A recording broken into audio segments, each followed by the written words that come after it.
Imagine you're at a party. Not a terrible party. The music is good, the snacks are decent, but it's loud, it's crowded. And somewhere around the 90-minute mark, you start to feel it. This quiet drain. Like your internal battery has a tiny hole in it, and the energy is just leaking out. And you look across the room at someone who is somehow getting louder as the night goes on, feeding off the noise. And you think, what is wrong with me? Why does socializing feel like a workout? Or maybe you're the opposite. Maybe you're that person in the corner who everyone keeps checking on because you look too serious. You're not unhappy. You're actually fine. You're just quiet. And somehow that's become a problem the whole room needs to solve. Here's the thing. The psychology of quiet people is one of the most misunderstood areas in all of human behavior. And today, I want to break it all the way down.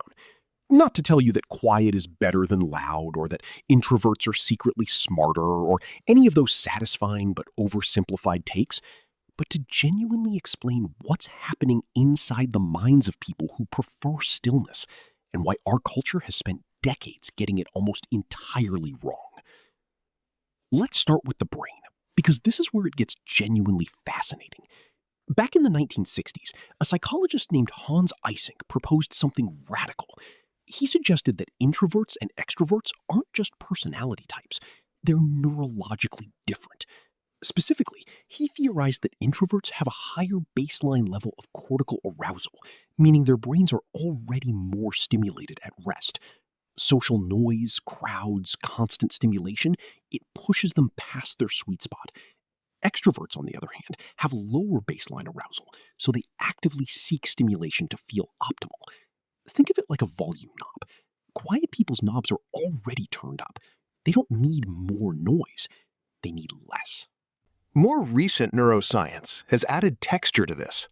Studies using brain imaging have found that introverts tend to show more blood flow to areas of the brain associated with internal processing, planning, remembering, solving problems quietly. Their minds are not empty when they're silent. They are, in every sense of the word, occupied. Extroverts tend to show more activity in pathways connected to sensory and social processing. Neither is better. They are just different engines running on different fuel. Now here's where it gets culturally interesting. We live, especially in Western societies, in what author Susan Cain famously called the extrovert ideal. The cultural assumption that the best, most successful, most valuable person is one who is talkative, assertive, works well in groups, and never seems to run out of social battery. Schools are built around group work. Offices are designed as open plans. Job interviews reward the most animated self-presenter.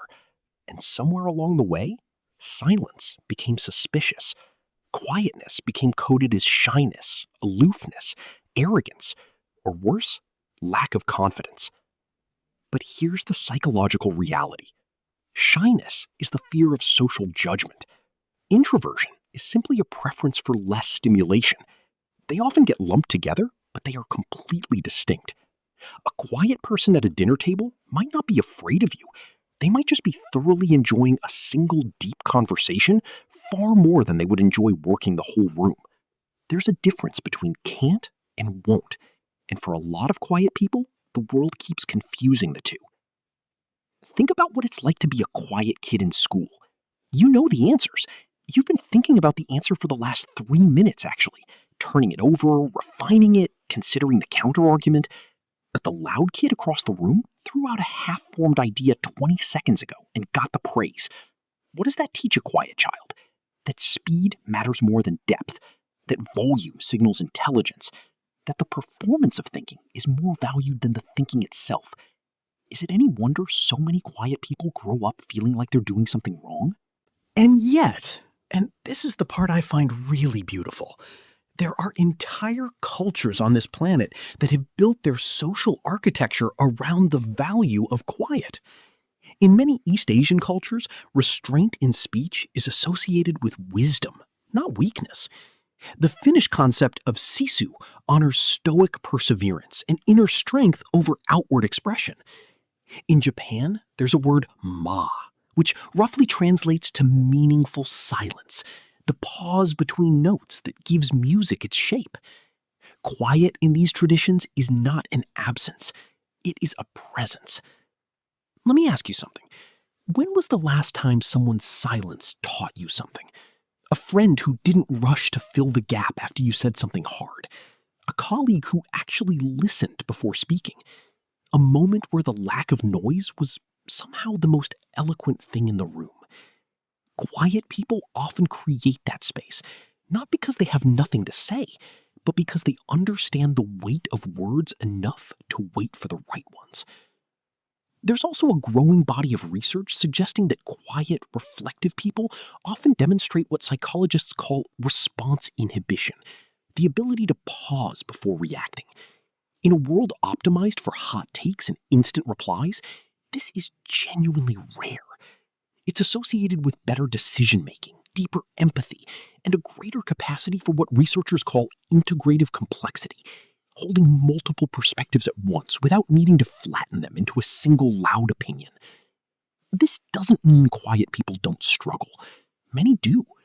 The pressure to perform extroversion, to be on, to network, to speak up in meetings is real and exhausting.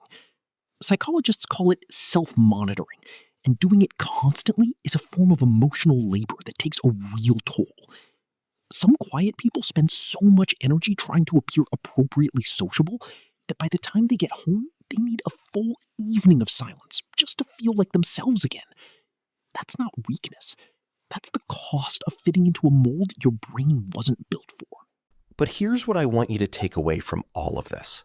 Whether you're someone who moves through the world quietly or someone who loves noise and wonders about the quiet ones, the psychology here points to the same truth. There is no one right way to process the world. The brain that needs stillness to think isn't broken. It's calibrated differently. The person who watches from the edges of a party isn't lonely. They might be the most present person in the room. And the culture that finally makes room for both the loud and the quiet, for the bold idea and the careful pause, that culture gets access to the full range of human intelligence. So if any of this has felt like a mirror, if you've spent years apologizing for your quietness or wondering why the noise always seems like too much, I hope this lands like permission. You're not missing something. You're wired for depth. And depth, even when it's invisible from the outside, is never, ever nothing. If this resonated with you, drop a comment below. Tell me whether you think of yourself as quiet or loud or somewhere in the complicated middle. Subscribe if you want more of this kind of deep dive, because there's so much more of the human mind left to explore. And until next time, it's okay to sit with the silence for a while. Some of the best thinking happens there.